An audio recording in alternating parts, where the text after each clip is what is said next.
and your best friends are heading up to the lake. You cannot wait to see that crystal clear water, the soft run sound that used to chase each other with water guns. You pull up to the beach, you jump out of your car, you run to the water. Instead of the crystal clear water, it's brown.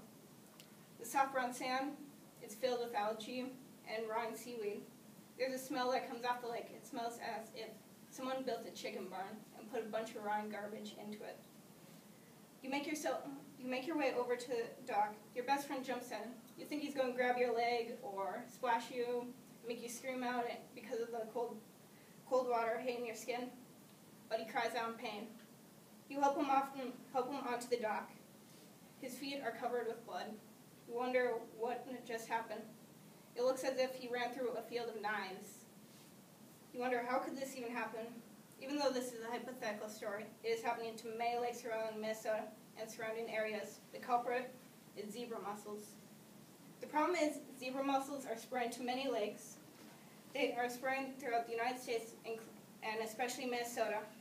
As stated in the St. Cloud Times article, Fighting Zebra Mussels by Ann Wessel, published on April 10, 2013, 14 more lakes have just been found to have zebra mussels in just this year. That brings the total up to 138 lakes in Minnesota alone. The Mississippi has been infested with these since 1992, and the United States has only been found to have these since 1980s. I think a few of you probably think 30 years is not that much time, but it is, and there are many lakes, not just in Minnesota, that are infected with these. As referenced in the Star Tribune article written by Doug Smith, published on February 1st, 2013, Lake Winnemucgosh, one of the most popular lakes in Minnesota, is found to have the early stages of zebra mussels that are starting to develop in the lake. It is found that 14% of the boaters of this lake are violating the laws by draining live wells and removing the drain plug of their boats. This is believed to be the cause of lake infestation. Early forms of zebra mussels you cannot see with your eye, so it makes it very easy to spread these.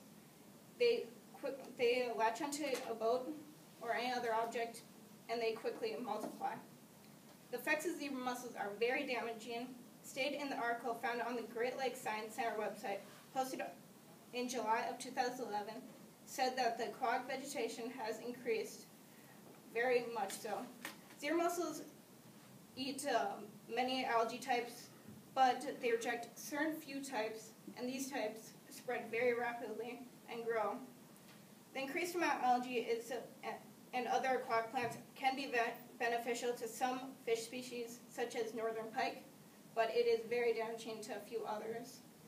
It causes problems for boaters and swimmers by making the water less safe and making it a brown, murky color and giving it a nasty smell and taste. Also stated in the same article, the invasive species known as zebra mussels are causing havoc on many lakes. Once a lake is infected with a species, it is almost impossible to get rid of these without harming the lake by permanently poisoning the lake. The fishing industry is hurting from this invasive species. Stated in the article found in the Minneapolis Examiner website, written by Christian McHugh and posted on August 2nd, 2010, zebra mussels are a terrible species to have in lakes. Zebra mussels damage boats and fishing gear.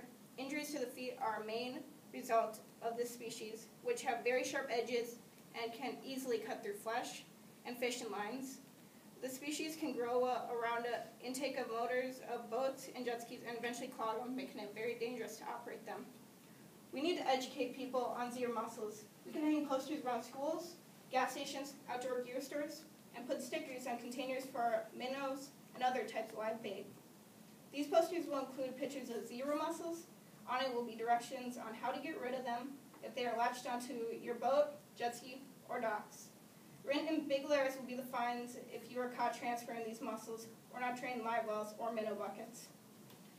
These posters will slow the spread of zebra mussels and potentially put an end to the infestation. If these posters are placed in schools, all ages can see them and be educated. So if they go fishing with their parents, aunts, uncles, grandparents, friends, or even by themselves, they'll be able to remind themselves or the people they go with to remind them to drain their boats. Gas stations and outdoor gear stores are a main stop for many fishermen and women, and it will help show them that they need to remember to follow these steps. A sticker on a minnow bucket would help people know that they need to empty them out. So people familiar with the laws will know what to do with them so they don't spread the mussels. If these posters are not put up, our fishing industry and recreational activities will fall. Our lakes will not be safe for water sports or swimming. If we go swimming in the lake, our feet will end up getting cuts all over. Tubing and water skiing that some of us love to do would be very dangerous because of the massive amounts of algae and sharp edges of mussels. The lakes will not be good for fishing industry. The sharp edges would cut lines. Many native fish species will start dying out from zebra mussels taking their food. Boats will become clogged by massive amounts of mussels just by entering the water. Beaches will not be safe either. Large amounts of algae will build up around areas and would cover the sand when washed up. The rotten garbage smell would take over the lake, and instead of almost clear water a majority of us would love to swim in, it would become a nasty brown color. I need your help to stop the spread of zebra mussels. I want you all to contact the Minnesota DNR Invasive Species Prevention Coordinator Jay Rendell at 651-259-5131. I want you to tell him that you are willing to put these posters up at schools, gas stations, and any other places you can think of that would help. You are the one hearing the speech. You are the one seeing me standing in this room, telling you about what's happening. I want you all to remember this summer about the speech that I'm giving you.